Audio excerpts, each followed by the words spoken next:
একটা বাচ্চা শিশু, তার হাতে কোনো হিংসা থাকতে পারে না। এই জানোয়ারটা সেই শিশুটারে এমন ভাবে হত্যা করছে, তা পাবলিকে সহ্য করতে পারে নাই।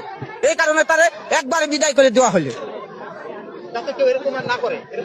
এরকম তো তার কেউ না করে, সেই কাজটা করে দেওয়া হইলো ওরে। খুবই অন্যায় করছে। হ্যাঁ, খুব অন্যায় করছে।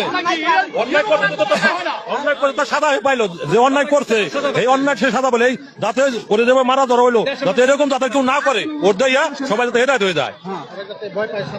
হ্যাঁ, এরকম মালিক এরকম শাস্তি হবে।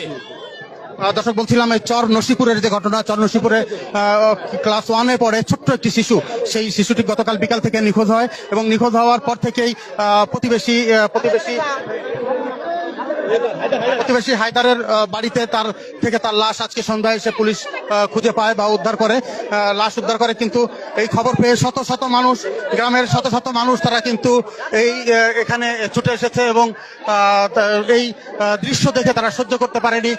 তারা ঘর ভেঙে তারা এই ঘরের মধ্যে প্রবেশ করে এবং যার বিরুদ্ধে এই ধর্ষণ এবং হত্যার অভিযোগ উঠেছিল তাকে নিজের হাতেই স্থানীয় জনতা বেধড়ক পিটিয়েছে এবং বলা হচ্ছে যে সে এরই মধ্যে মারা গেছে, সেটি জনতার বলছে এবং বলছেন যে এটি আসলে তারা ক্ষুব্ধ হয়ে আসলে এই বিচারের যে মব জাস্টিস বা যাই বলি, এই ঘটনাটি ঘটিয়েছে, যাতে কেউ এর ধরনের ঘটনা আর কখনো না ঘটায়, কেউ যাতে এমন ঘটনা আর কখনো না ঘটায়, তাই দৃষ্টান্তমূলক শাস্তি তারা দিয়েছে, এটি দাবি করছেন।